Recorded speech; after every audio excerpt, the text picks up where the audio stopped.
All right, Yeah. onwards to traditional publishing. So traditional publishing, if we want to talk about the pros of traditional publishing, and we touched all over this from the previous topic, but like you said, they're so interlaced that we can't help it.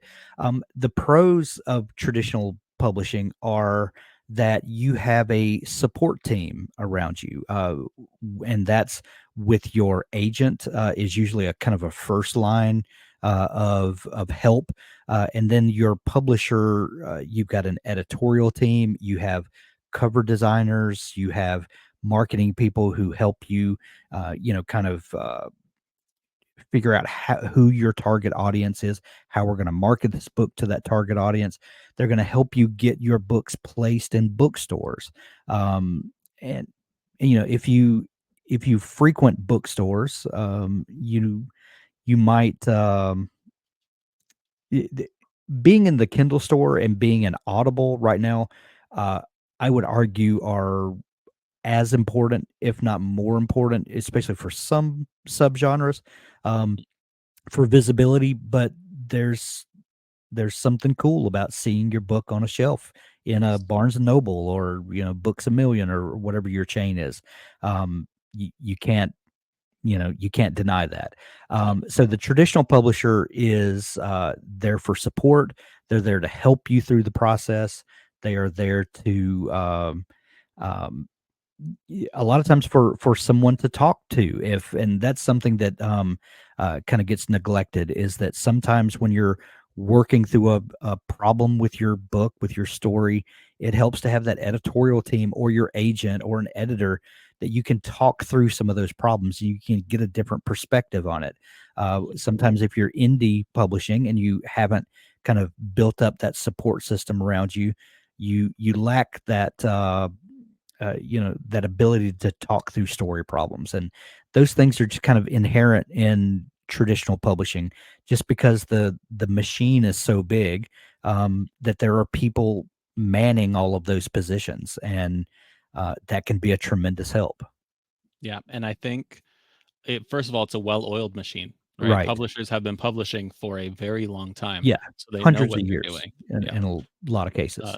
but if we reflect back on indie publishing, having that team around you, you don't just have them ready at your beck and call, but you need to be aware enough of your own skills to Right. know that you need to seek these people out and bring them into your circle, bring them Right. onto your team, which a lot of people don't know. A lot of first time authors, indie authors especially, will think, I don't need a beta reader, or I can catch typos, I don't need an editor. And the result is a book that passes through without those critical lenses. So with traditional publishing, you get that all kind of wrapped up in that nice package for you, and your book is Yep. better for Yep. What do you and we're just kinda hitting the high points here because I feel like as we talk about other points that'll come in here, but what do you see as the cons of traditional publishing, Doug? So the cons of traditional publishing for me, at the risk of sounding repetitive from my first point about indie publishing, is that there's a lot of luck involved with traditional publishing, either Yeah, luck or connections. If you right, know somebody who knows an editor at one of the big five, congrats, you have an in.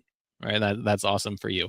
If you don't know anybody, or if, like we said, your query skills aren't up to snuff, then you can just get unlucky. You can have the best book ever written, and it might not get published because your query letter sucks, or your first chapter needs a little bit of work.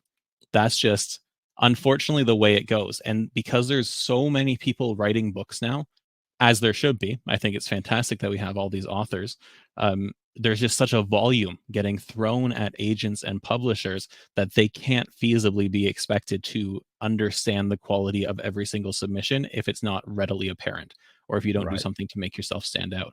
So just the quality that can fall through the cracks is unfortunate. And there's also the fact that traditional publishers, again, it is a business venture, so they aren't just looking at the quality of your writing. If you're going to a genre publisher, if you're going to like a sci-fi publisher specifically, and you aren't hitting the subgenre that is hot for the next couple of years, you're not as appealing to them as somebody else who is doing that.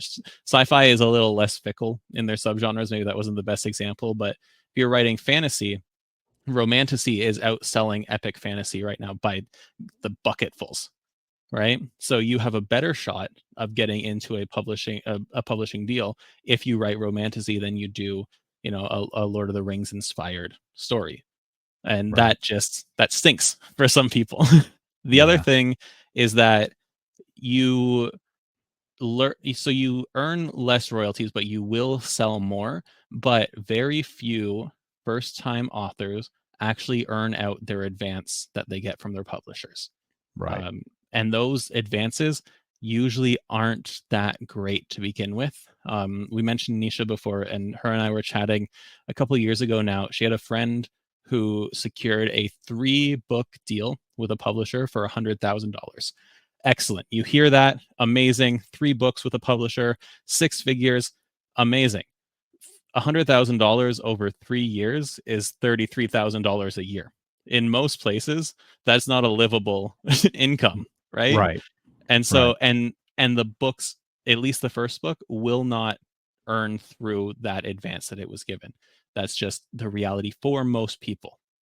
And Right. that caveat on there. And Yeah. then the last thing is kind of tacked onto that, where you might sell more, but you don't necessarily earn more. If you sell 1 million copies and you earn 10% after costs, that could earn you, $70,000, which again is a fantastic thing. I love if a book earns. Sorry, I would love if a book earns $70,000. Yeah. But if in reference to 1 million copies sold, if you had sold that on KDP, if you could earn that sales number yourself, you're pulling in a lot more money than that, Right. right? But there is the Right. balance.